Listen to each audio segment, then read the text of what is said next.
You're always going to have a good reason not to. You're always going to be too tired. You're always going to be busy. You're always going to have this. You're always going to have that, you know. If you're running a business, you're marketing, whether you think you are or not.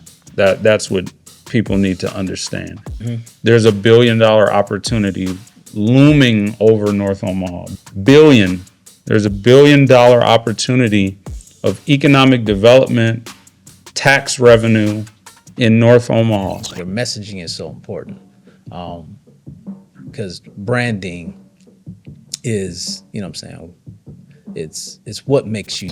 That's a big sacrifice. I mean, I quit my job, my lower middle class salary job with high upwards potential, with benefits, with retirement. I quit that job to go to Omaha Bootstrap.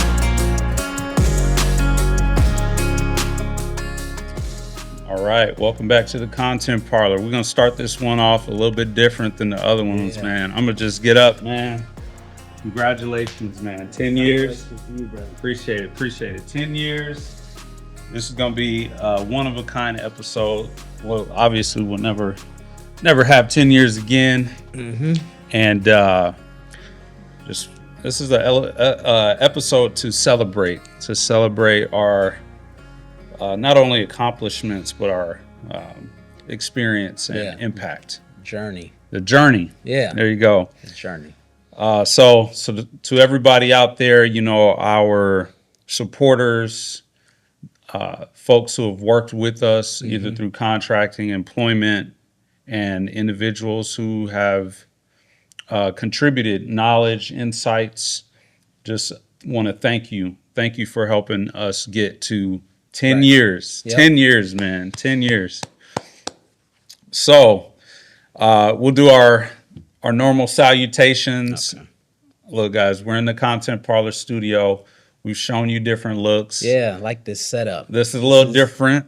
It's pretty dope. Yeah, I like this one too. I think this wasn't planned, but my colors kind of seem to work with this set today. No, shoot. Yeah. I got the colors. I mean, yours too. Great, just thought I'd throw a little old school sweatshirt on. Yeah, you see the letters coming off. That's fair. Yeah.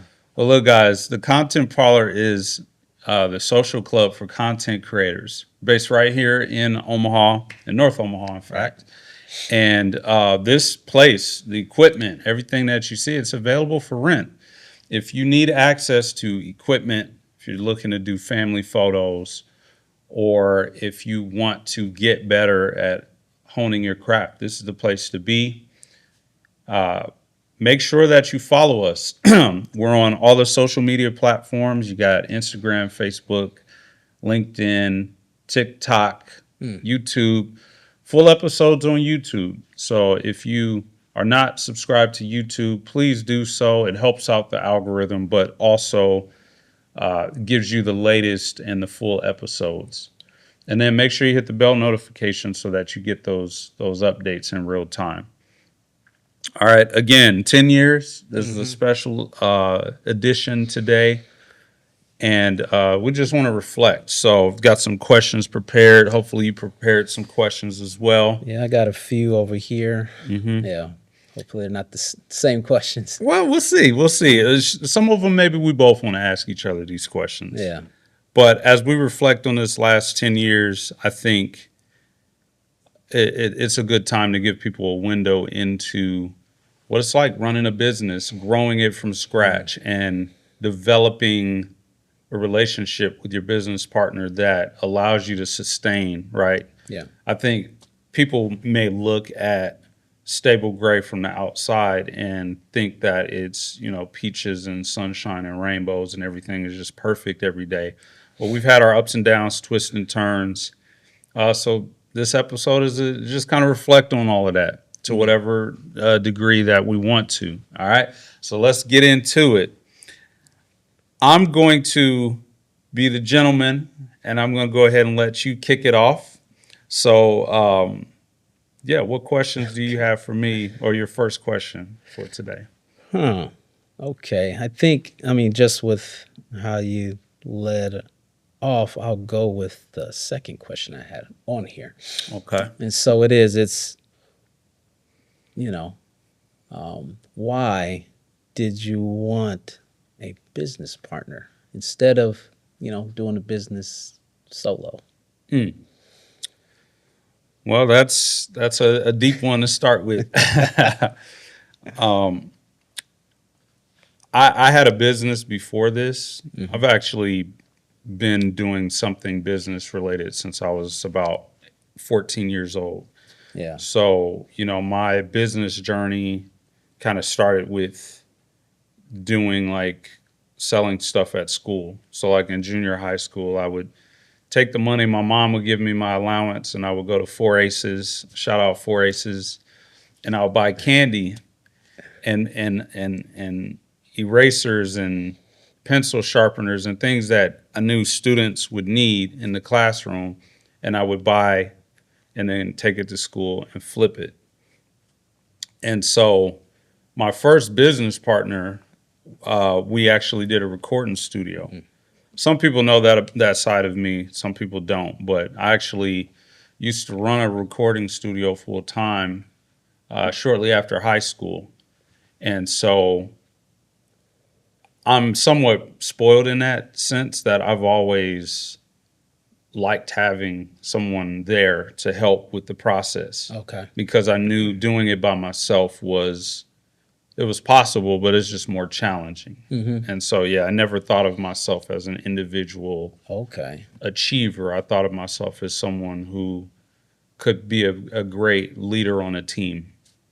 And so when the studio, the music studio stuff ended, I went back into the workforce, and I kind of told myself the whole time, it was like, if I do this again, if I go back into business full time, I would like to do it with a business partner, because doing it alone is part of the reason why I stopped doing it. Is it was challenging to Yeah. be in the studio mixing and editing and making beats and Right. writing lyrics and stuff like that, and then trying to recruit in new talent and marketing and stuff. So my business partner, those who know, Yeah. prominent leader in the community, he did the marketing side, and he dabbled in design and Okay. things like that. But he was the Okay. public facing, and I was the guy in the studio doing all the technical stuff. Right on. So it's just a natural fit for me. Okay. So, okay, because you have experience both. Like, okay, so you started that off, it was a partnership, and then moving to doing it solo. So Yes. you're like, okay, I like this I better. like that. I like that the first way I was doing it. I like that better. I feel you. Now that that individual, they got married and they had other responsibilities. So, you go through changes just as we have. Ironically, a lot of similarities there, because when we first met, Yeah. you were unmarried, Yeah. got married Yeah. while we were going through this. So there were some times where I was just like, oh no, here we go again. Yeah, it's interesting because I remember you mentioning that one time. Yeah, and so it's because from that experience, you're like, For just in the sure. back of your mind, you're like, is he still trying to do this? Is he Yeah, about what's going to happen? What's gonna happen? That makes sense. Yeah. Right on. Yeah. So my first question for you is, I would say, yeah, because I could go a few different ways with this, but I'll say, what is the biggest lesson that you've learned over the last 10 years doing Stable Gray? The biggest lesson. Or one of the biggest lessons? See, that's a that's huge. There's like so many things that run through my mind. Gosh, I guess I just have to go with whatever pops up to the top of my head. Biggest one.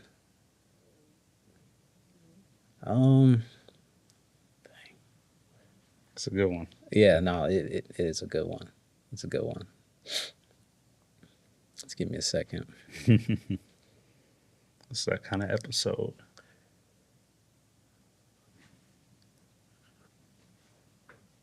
Put in the Jeopardy music. it's kind of it's hard too because it's like gosh, just like you know how I am when it's like narrowing things down to one. It's like Yeah. oh Yeah. So it give you some freedom there. One of the lessons that stand out to you over the last 10 years. you know what? Uh, I would say in owning a business, running a business, I think part of it is how can I say this? It's because I was just talking to my wife the other day. It's like there's like a sense of um, like peace or things are going to work out that you develop over Mm, time. You know what I'm saying? Like you said, there's ups and downs that mm, happen in a business, things that you wouldn't expect. mm, Um, but over the years, you know what what has happened, for me is like I don't get as like anxious and worried because historically time has taught me that it works out. mm, You know what I mean? mm, I think that's one of the biggest lessons. It's like, and I don't know if it's just because I know confidence comes from doing. It's mm. just confidence has built over time too, because Sure. we always figure it out. Yeah. So it's like, I know we're gonna figure it out. At Yeah. this point, it's just kind of like, yeah, but it's gonna get handled, or Mm, we're gonna get it done. hmm. So yeah, I guess I would say that. That's interesting. That's interesting. Yeah. I would say, I think it's not for everybody. You know, it's not for everybody. It's true. And I think for the people that it is for, there's times when it feels like it's not for you too. Hmm. Yeah. But that's why you have to know who you are. And I know myself, I've definitely learned about myself that I'm not a very good follower Mm. of leaders. I think part of that might be because I'm a strong leader, or maybe it's ego, or maybe it's some combination of things, but I'm not I don't perform my best when I'm following weak leadership. I'll Mm. say that. And I think there's been moments before I started my business where I was working a job or doing this, and I might have been a stronger leader than the person who was leading me. And not that I didn't do my job or I couldn't perform well, but I feel like I'm a much more high capacity, much higher performer in this role than I've been in the workforce in general. Hmm. So yeah, that's something that comes to mind. Okay. Yeah. Pass So it back to you. yeah, with that, what would you say is, for those, like we said, it's not for everybody. And we probably could come up with a set of questions to ask yourself to know if this is for you. Mm, But for those that are thinking about it, you know, um, what would you say is like one of the most important attributes you need, you mm, know, mm, when running or owning a business? Like, mm. I know you need quite a few, but Yeah. when you look back, it's like that was very important to have. That's why I'm still here and still in it. Yeah. I think there two things come to mind. The first thing that comes to mind for me is definitely stubborn persistence.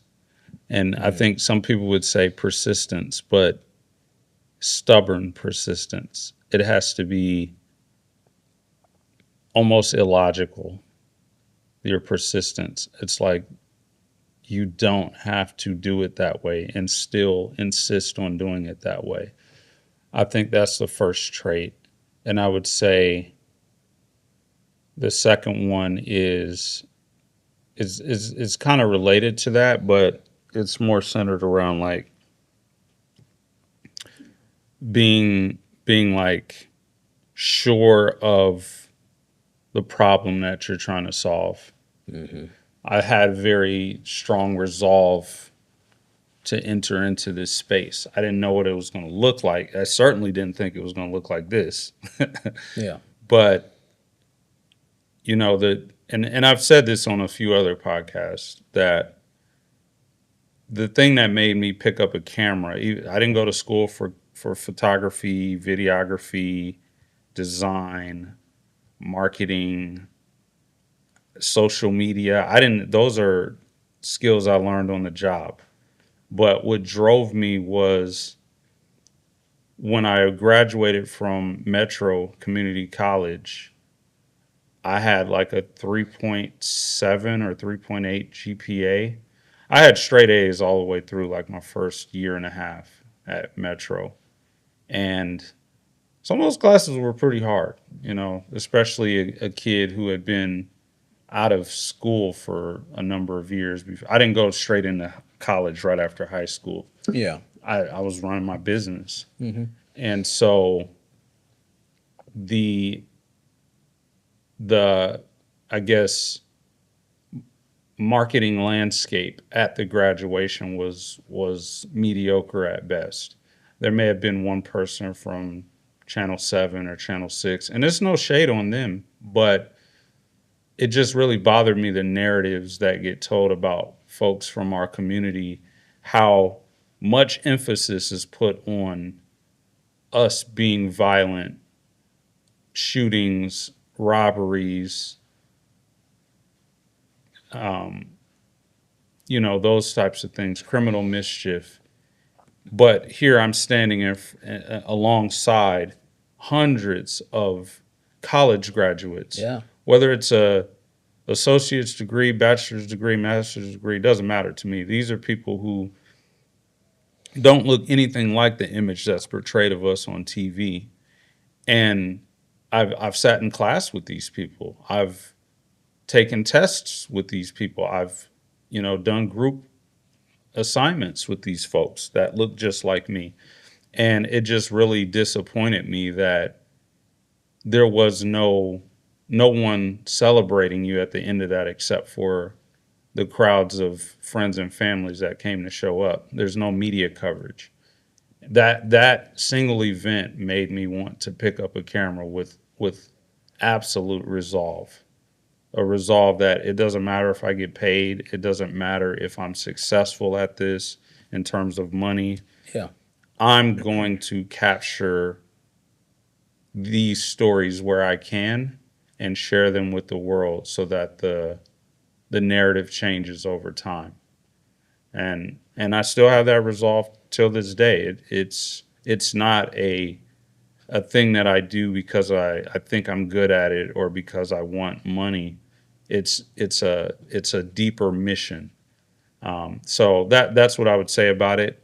And I think if you can have that kind of resolve for a subject, whatever that subject is, because we're told to go to school for certain things, but it doesn't matter what the subject is. If you have that kind of resolve, you are going to be successful at it. And you can make a lot of money. You can surprisingly make a lot of money at things that you wouldn't think are lucrative, like painting or a lot of times being an artist, being a rapper or a singer or a musician. There's a lot of starving artists out there. Mm-hmm. But if you have a deeper resolve than the medium that you're using, you can be very successful. Okay. Yeah. Right on. I'll ask you the same question. You asked me the same one? Yeah. What would you share with entrepreneurs or aspiring entrepreneurs that would that you've learned over the last 10 years? I guess one thing that pops up to mind is consistency. And you'd be surprised what what can happen when you just stick with something. Mm. You know what I'm saying? And you're consistent with it. You're actively working on it and making progress. And the thing is, because I feel like a lot of times we just see the you know what I'm saying, the end result that we want to get to. Sometimes you get so focused on that you rush through the middle. Mm. And actually, being a business owner, entrepreneurship, even the work that you do is all of it is all the stuff in the middle, Mm. Yeah. right? Yeah. But you just want to rush through it and get to this. And it's like, no, this is the work, um, and it's not always sexy.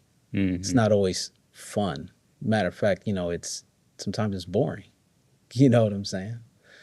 That's but consistency is because you're it's repetition. You're doing it every day, but that's what it takes. It Yeah. takes you working on it every single day. You Yeah. know, so um, I think that's very important, right? It's like people want results, but don't want to get bored. You know, you know what I'm saying? Yeah. You know what I mean? Yeah, you're doing the same thing, but it's building something. It's building something. It's quiet. Yeah. You know what I mean? You can't see it. And there's a lot of examples we can point to. You know what I mean? It's like, what's an easy one is, working out, right? Like Mm-hmm. every day. You don't see the results every day, Right. That's true. but if you work out every day, eventually down the road, then it's going to be like, oh, you notice, oh, you need to size down, right? Yeah. Because your waistline thinned up a lot. You know what I mean? Yeah. Yeah. And just like eating right, right? It's eating right every single That's meal. that's harder than working out. It is, You have to but tell yourself no to the thing that you know your body's going to like going in. That's right, hard. right. So that's just to give some easy visuals that people can I'm saying relate to. But yeah, it's just doing what you need to do, whatever that looks like, regardless. If you feel like doing it, that's another thing. It's like, you're not gonna feel like doing it every day. You're gonna have a reason not to. Right. You're always gonna have a good reason not to. You're always gonna be too tired. You're always gonna be busy. You're always gonna have this. You're always gonna have that. You know. Mm-hmm. Um, so yeah, that's what I would say, man. Yeah. That's good. I would add another one to that. I would say the paperwork is if you one of the things that saved us during COVID was we just already had those habits. When you talk about being consistent, we wanted to be legit. We didn't want to do it so that we would regret things later. Yeah, So from the beginning, we made sure we had our paperwork right. that's true. And that saved us during COVID because that allowed us to get the support that we needed. Not that we wouldn't have survived because we were cash flow positive and we didn't have any debt, but I would say it allowed us to thrive during COVID. Oh, it gave a nice boost. Yeah. You know. Um, yeah, and it And was even some government contracts too came about just because we had yeah our certain paperwork when certain people. paperwork in place Hmm. because you just need to have certain things to get federal contracts, and yeah, it made it easy Made it for us easy. to get it. Yeah. That's good. Okay. So another quick. You got time? Yeah, Okay. yeah. So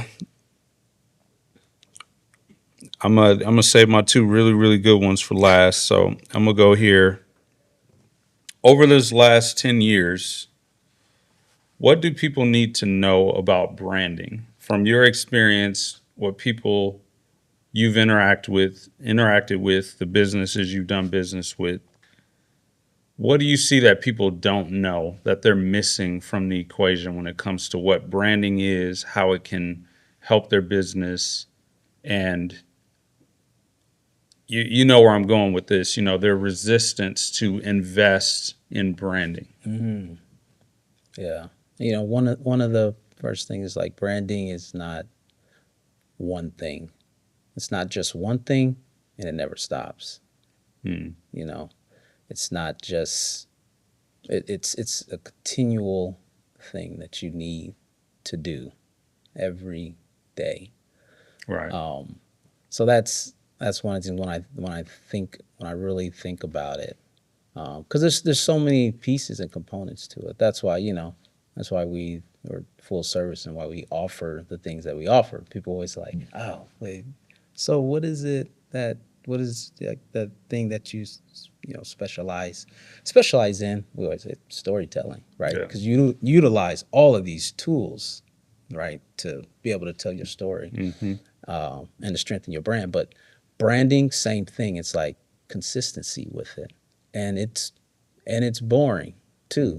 Like it's telling people the same thing over and over and over again. Now, that's where we come in to help you do that creatively, right? Mm-hmm. But essentially, who you are, what you do, that shouldn't change. But you're telling people that, and you have to continually tell people that, For right? sure. Because I think, well, there was something you mentioned about some company that had been around for a long time, or like you didn't know who they were, or they didn't exist.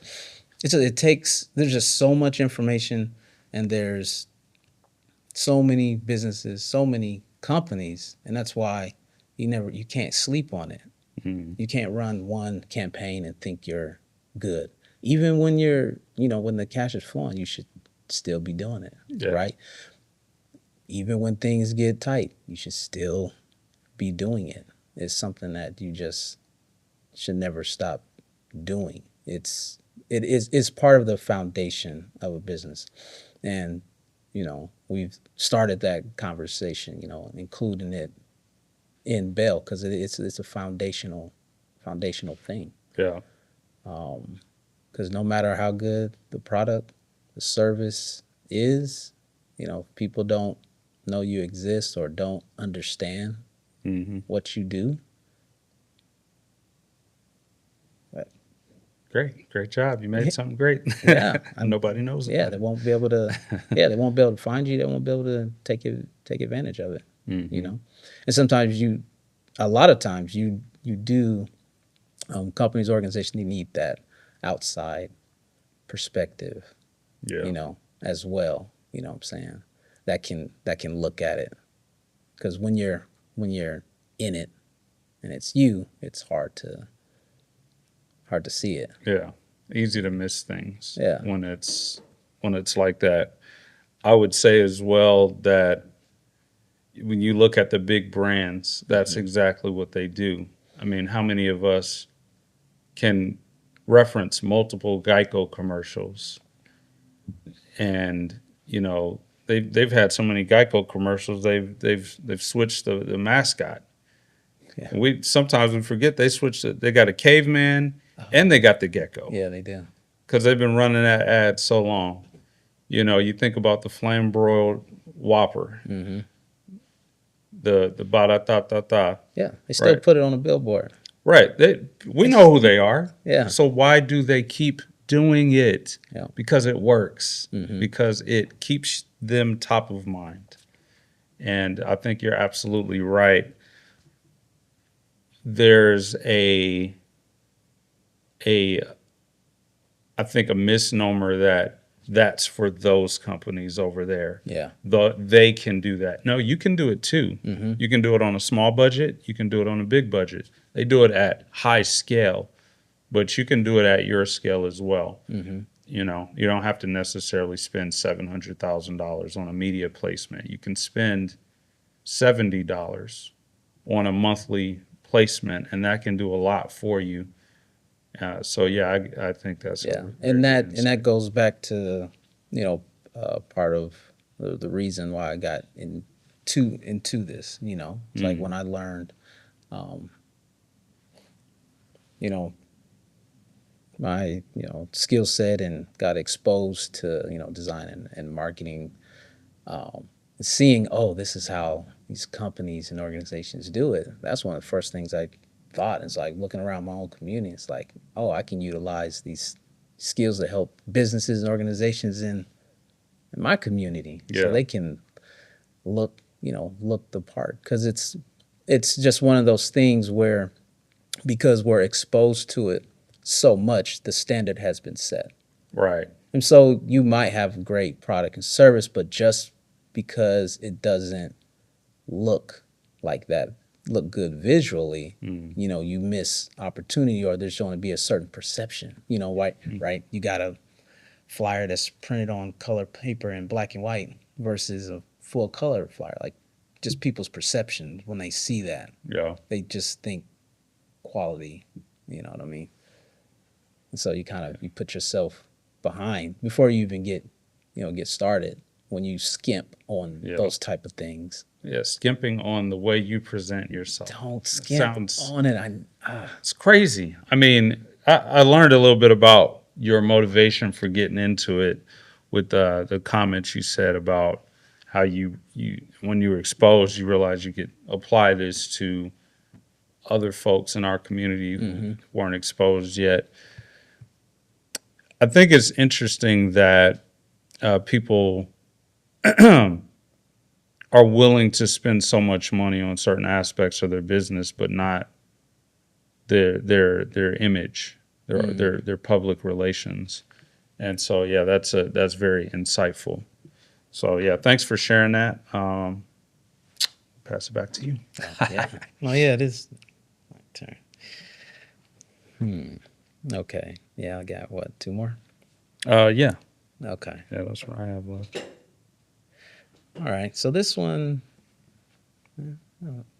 what's one moment in this journey that tested you the most, but made you stronger? I think the easiest one for me to point to is definitely going full time.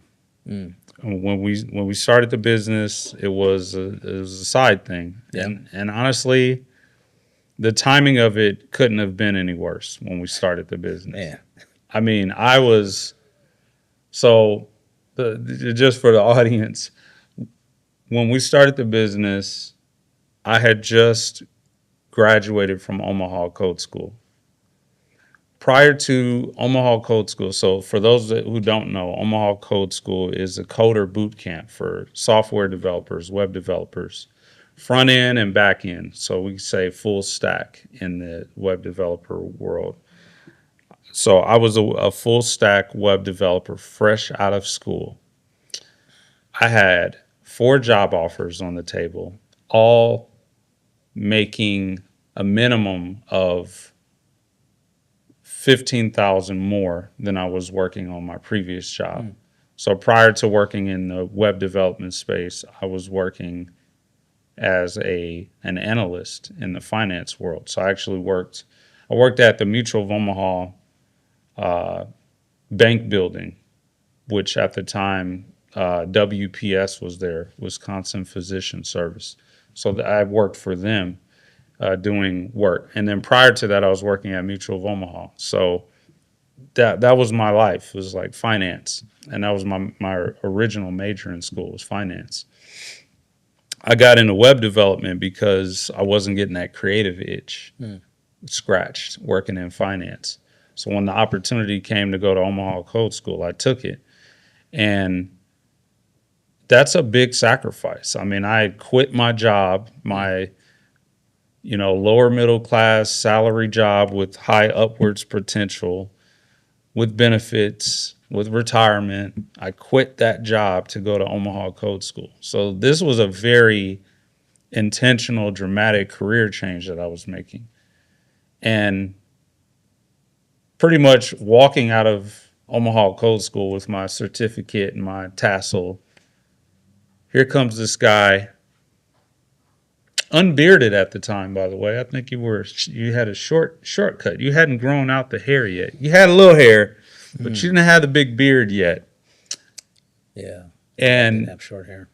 and it's like, hey, we could do this business together. It's like, okay, sure, we can make a little money on the side, but really what I'm going to do is go work this career because I just got my certificate, so I can go get a good job now. Yeah. And so, I really did, I knew that we could make some money, but I had no idea that it would ever become full time. That was not like my thinking. Maybe it was yours, but In the beginning, it wasn't my thinking It either. was just like a little thing You on know the what I'm side. saying? Yeah. Yeah, yeah. Okay. That wasn't my thinking either. Okay. Okay. I never. So I'm learning these things Yeah, about. This is real talk. yeah, Um. So yeah. So we start the business, and so to answer your question, it was it's like when you meet that girl that you finally are like, man, this is the one.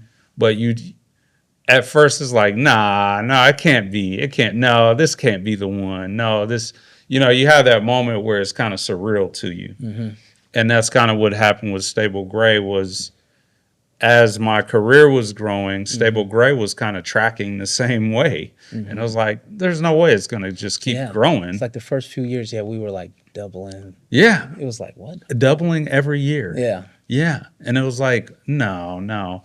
So finally, we get to this point to answer your question yeah, where I had to make a choice. yeah, yeah. We get this contract. I believe it was with Wayne State College. hmm We get this opportunity out of nowhere because I believe we were doing like the press packs and like media kits and stuff like that, just design things. Yeah, it's design.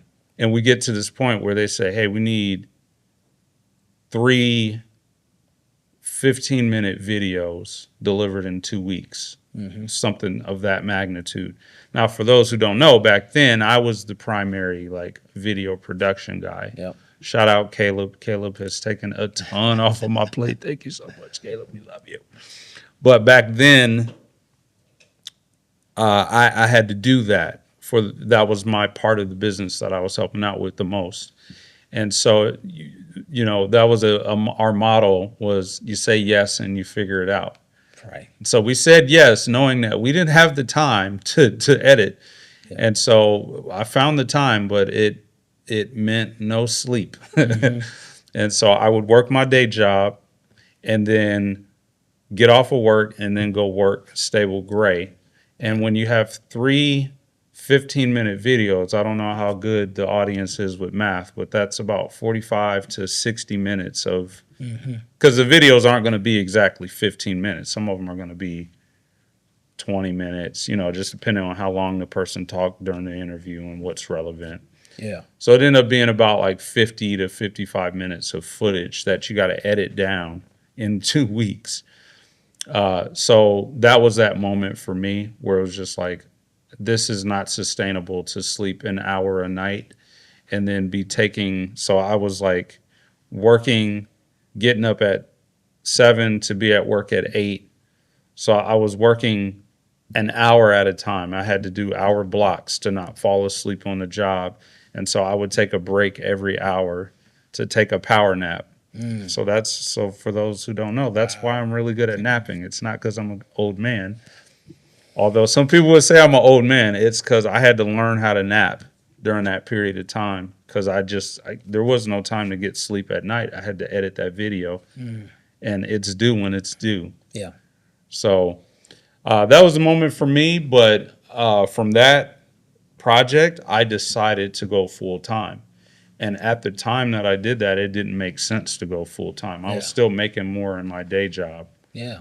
So it's like, why would you give up salary, benefits, retirement, all of this stuff, and a predictable work schedule to go maybe grow a business, Yeah. possibly? Because I think at that time, maybe the business was making about $20,000 or $30,000 a year, Yeah. which is a lot of money for some people would look at that and be Yeah. On like, the dang, side. yeah, on the side, that was good money, but to give up my middle class job to make maybe 30,000 a year at the time was madness. So anyway, Right. that was it for me. Right on.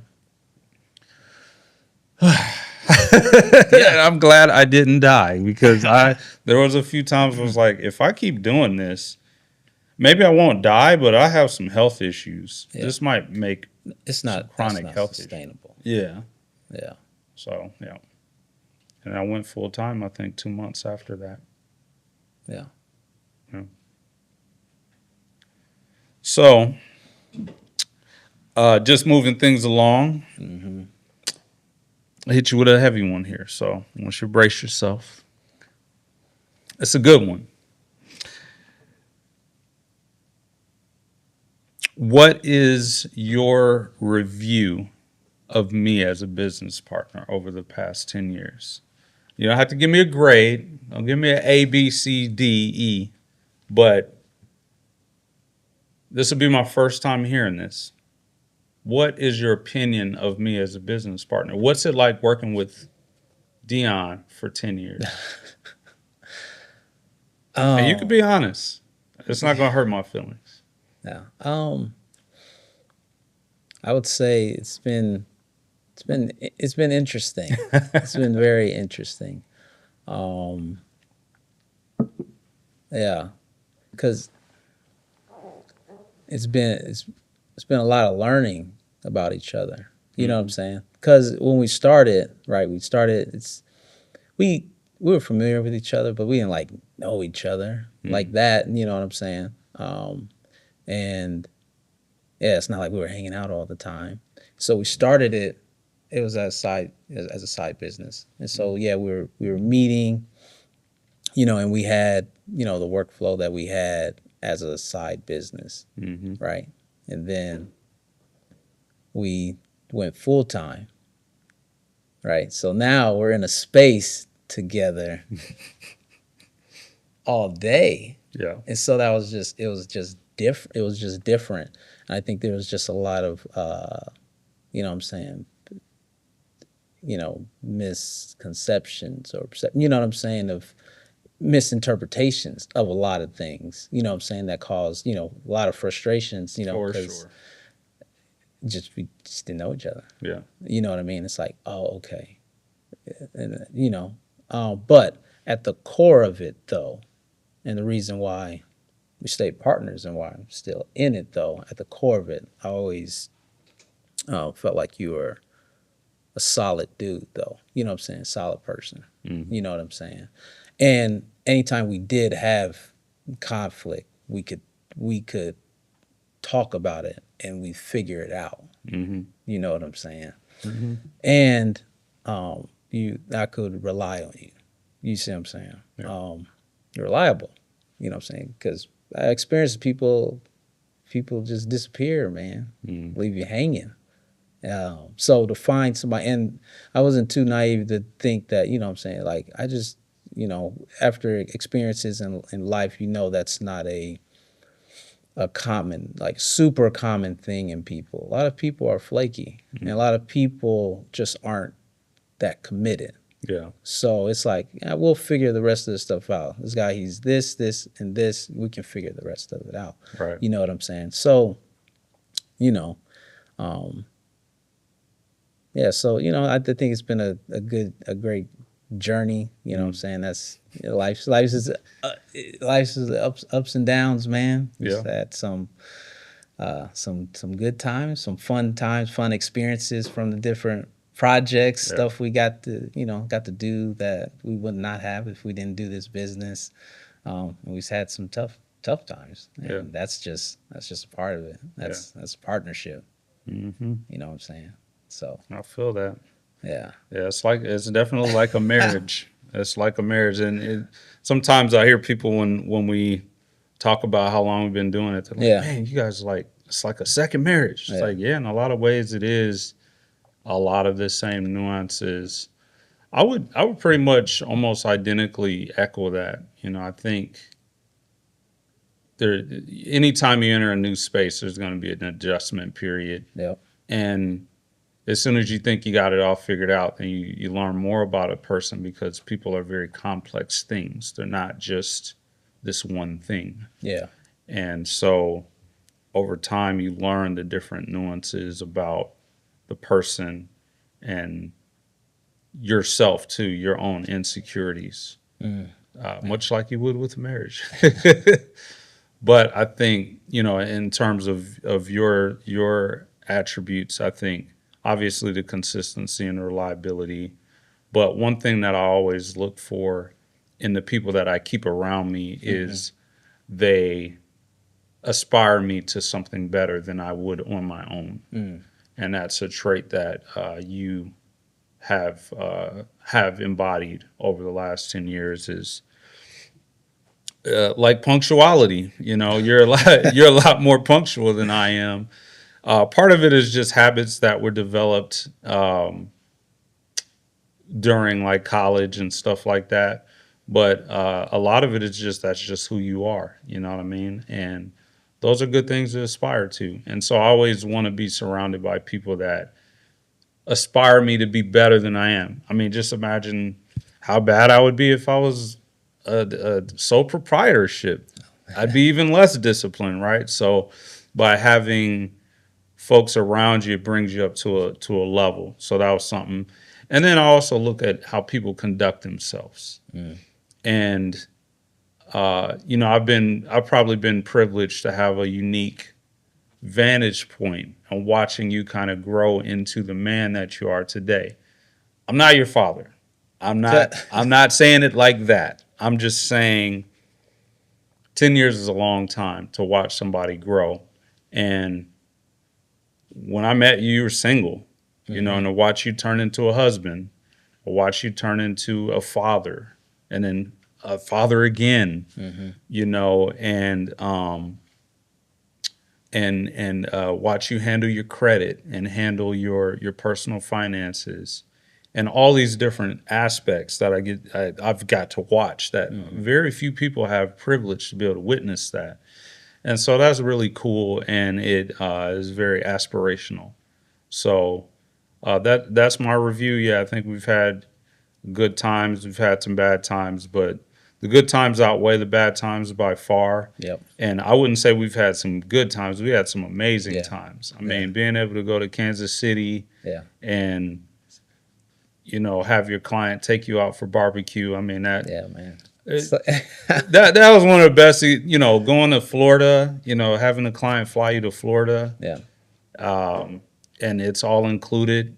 I Yeah. mean, we've had some amazing times. The conference in Yeah. Atlanta. That was fun. So we Yeah, a got lot of fun, great yeah, opportunities some over. amazing things have happened, and buying our first company cars. Yeah. That was cool. Yeah. That was cool. So and just two kids from North Omaha, man. Yeah. So yeah, thanks for 10 years. Let's keep it going. Yeah, man. So pass it to you for your Yeah. last Sorry. question. It's just like those 10 years, and you met me at a unique time in life too.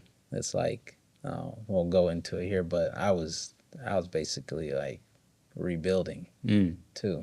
So it's like, and it wasn't like like from a point of like I hadn't done anything.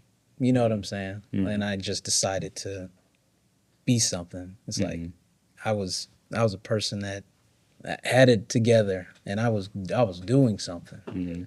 I was doing a lot of good things, and then Yeah, made some mistakes and had to start all over. yeah, You know what I'm saying? So it's yeah, definitely interesting time within. A lot can happen in 10 years. That's yeah. wild. Yeah, definitely not a coincidence how we met. Yeah, I know at the time it's just like, who's this cat trying to? Yeah. Because you saw my value, and I really didn't know a lot about you. And then as I learned, it's like, that's not a coincidence. Oh, he knows a lot about this stuff. Oh, okay, interesting. So that opened up the door a lot faster than two strangers normally would open up that door.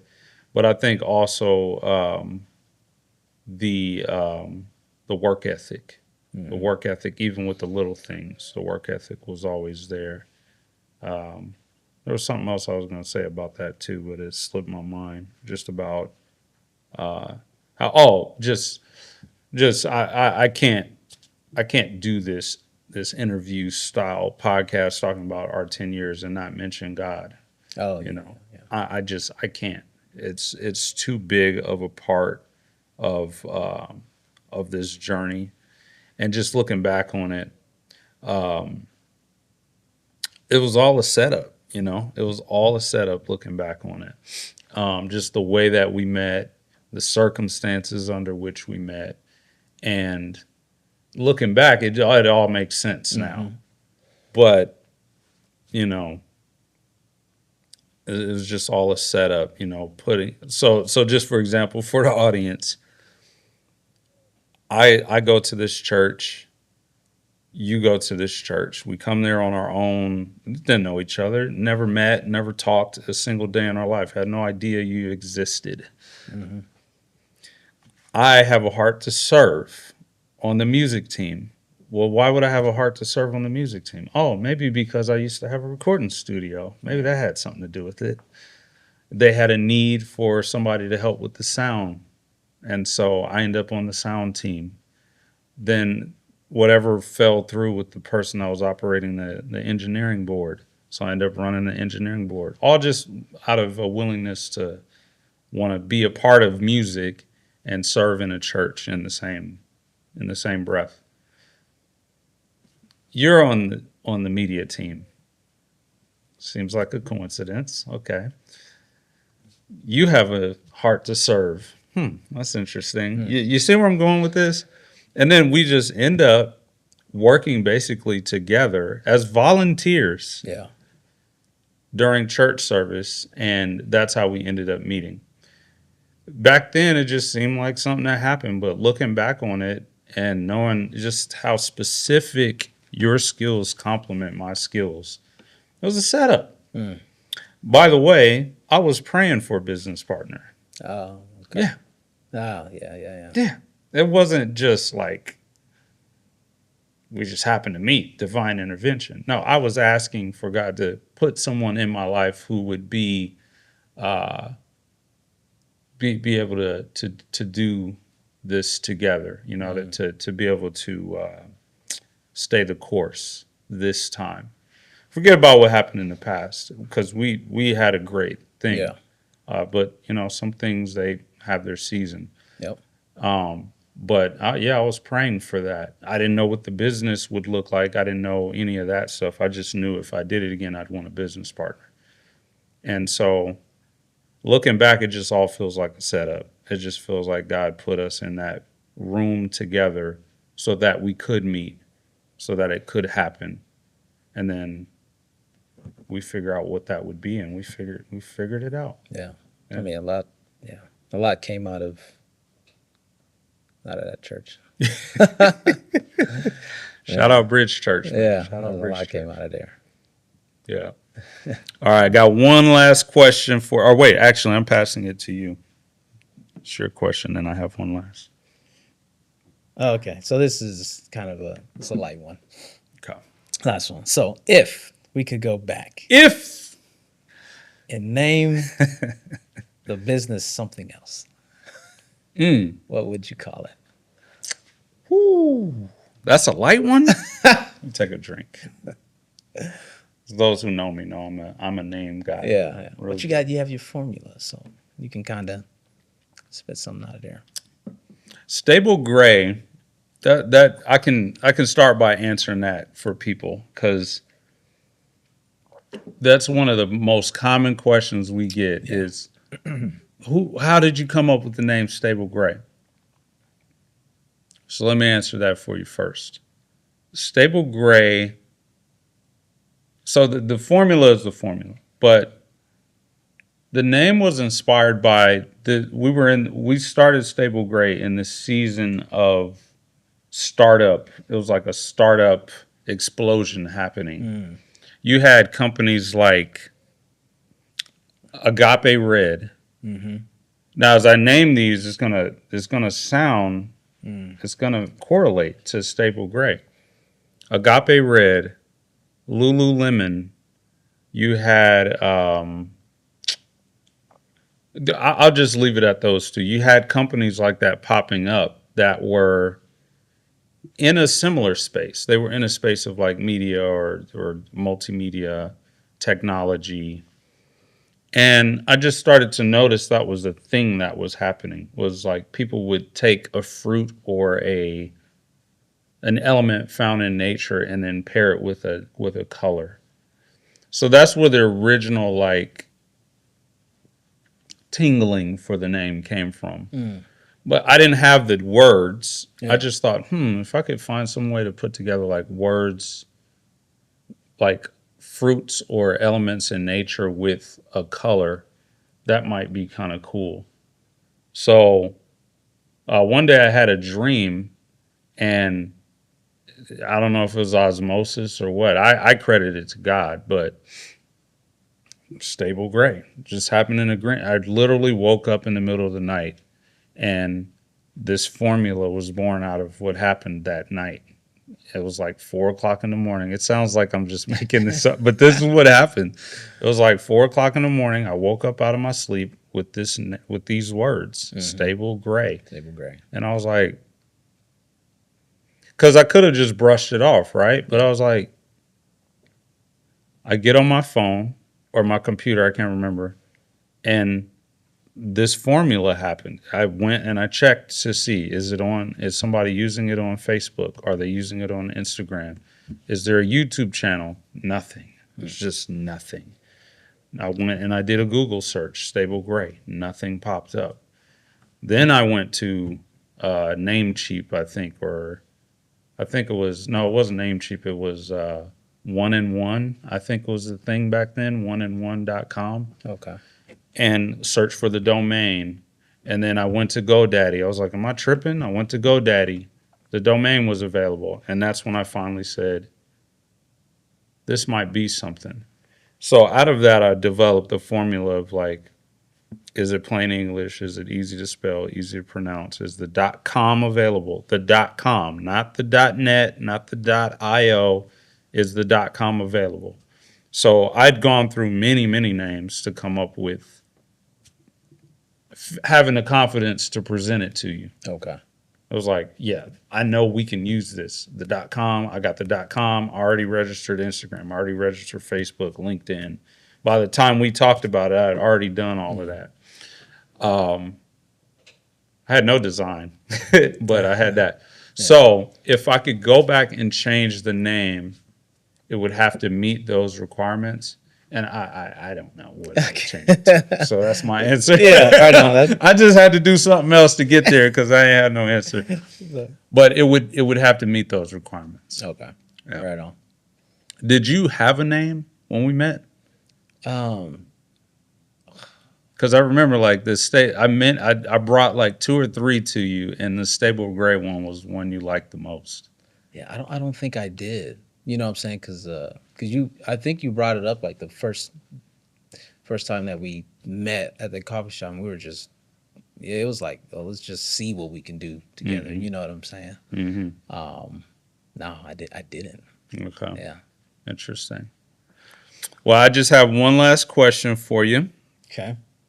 This one is deep, but it's a good deep. It's one that we have some good dialogue about. Okay. Specifically North Omaha or Omaha. You can go as broad as Omaha. What does North Omaha need to grow? What from a marketing standpoint, what's lacking? From a marketing standpoint? Yes. What are people not doing that would make a difference? Yeah. I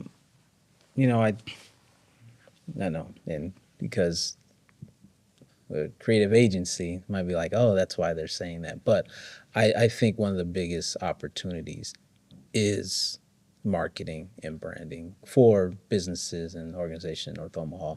And I'm not saying it's like all their fault. It's like the way things are set up. Yeah. It's a afterthought in the sense of the funds that you have to put towards it. Mm-hmm. People, you can get funding and grants and things for all the other stuff, but not for marketing, Crazy. Yeah, but not for marketing. And that, I think that's part of the issue and part of the problem, because people, they're good at whatever that product or service is. Marketing is a whole nother skill set. For sure. You know what I'm saying? So now they got to become a marketer. Okay, now we're talking about marketing. You just can't say marketing. Marketing is so broad. There's so many things that fall under that.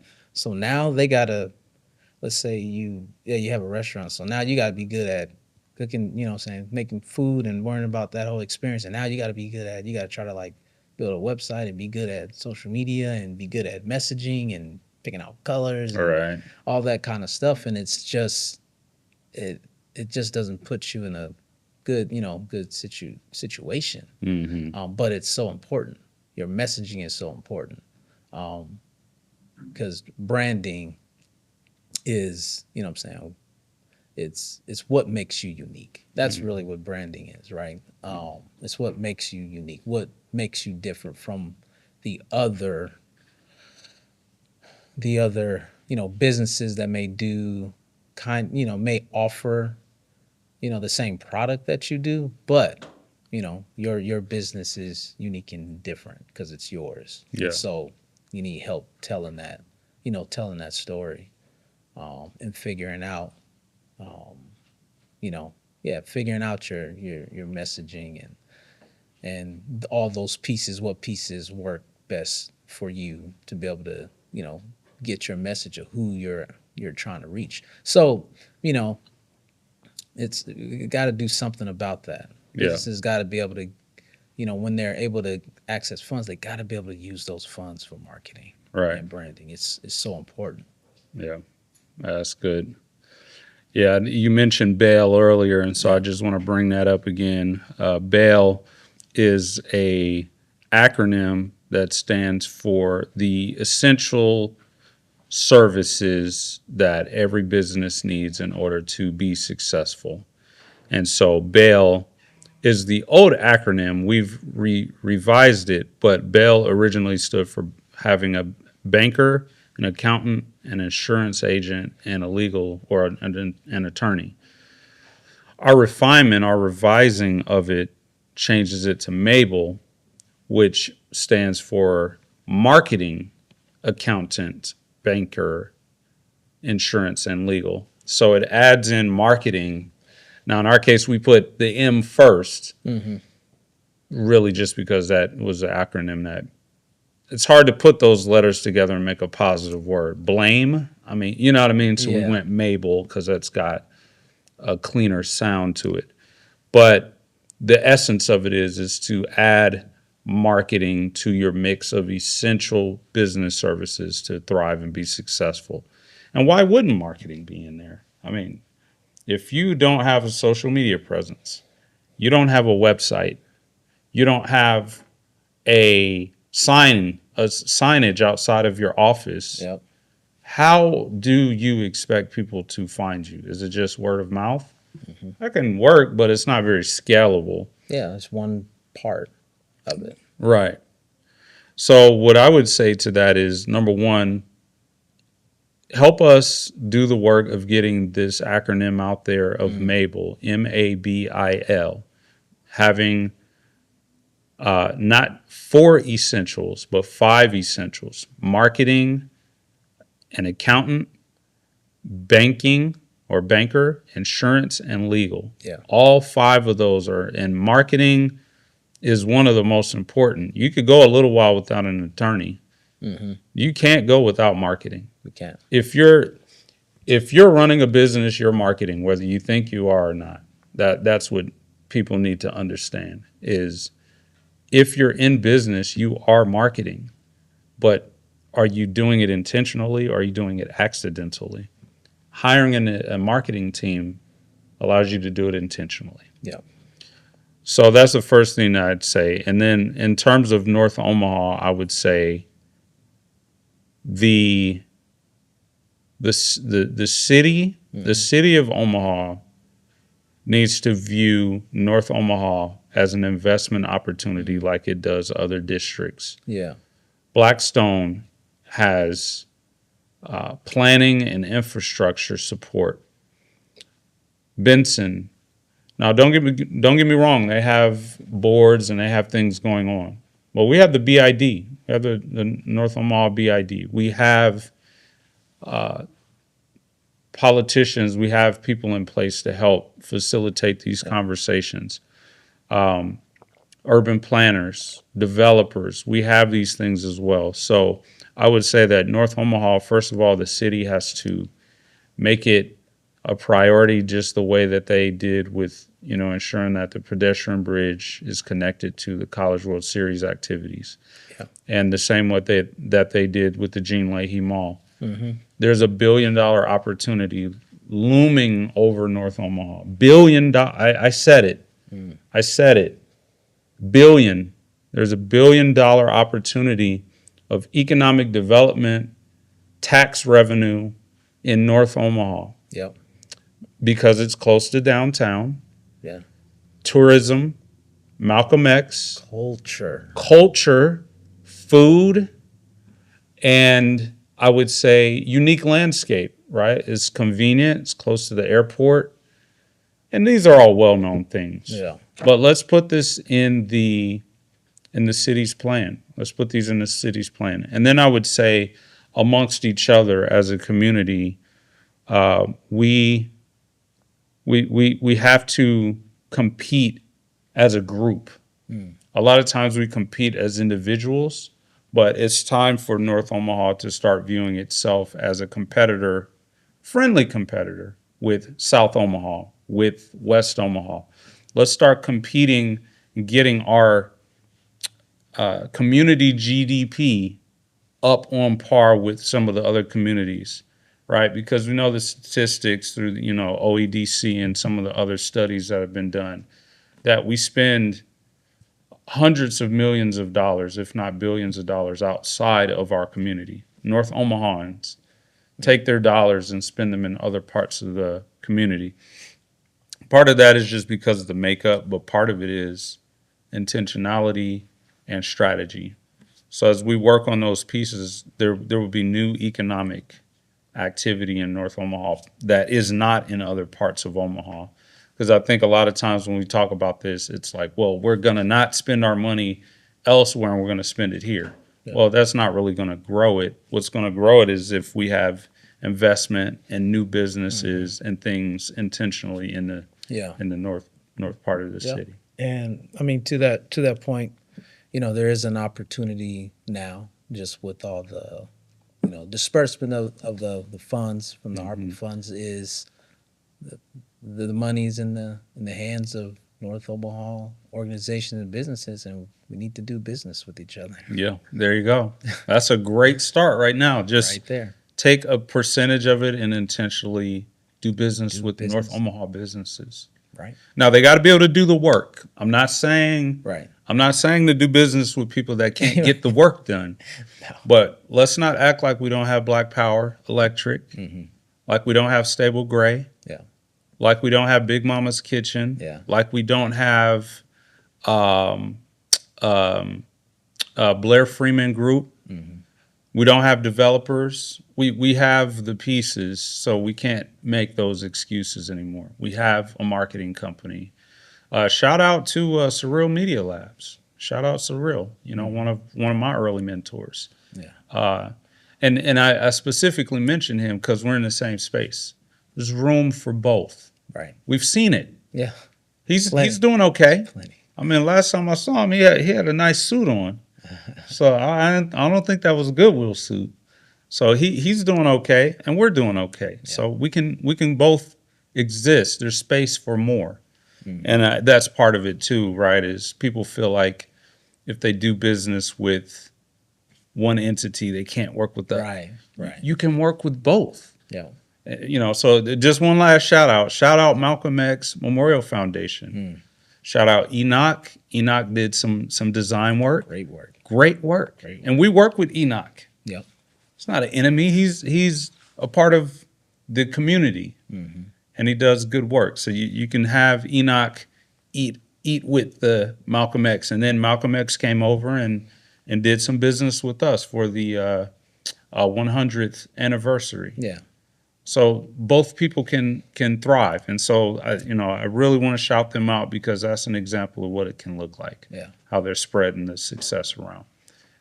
I think you got one last question, or did you already ask? I already asked my last question. Yeah, see, we didn't ask so many questions. We forgot the questions.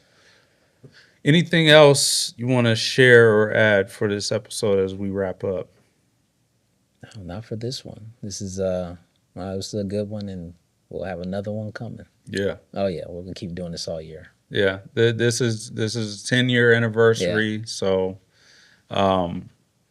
we'll put some highlights up here of moments and things that have happened over the last year, last 10 years of business. And that's going to do it for this episode. Again, just want to thank all of you out there who have supported us, sponsors, supporters of the Parlor Awards, supporters of the Content Parlor Studio, supporters of Stable Gray. Thank you for those who have worked with us and helped us grow this business, offered advice. We couldn't be more grateful, and let's make it another 10 years. Let's be sitting back here again 10 years talking about some historical record breaking things. Yeah, right on. Gosh, 10 years, that'd Yeah, I be was trying to think, I was like, 2035. yeah. Holy moly. I was thinking about how old I'll be. Okay. Well, that's going to do it for this episode. Make sure you leave us a comment below of an experience you've had with us. And we will see you guys in the next episode. 10 years, baby.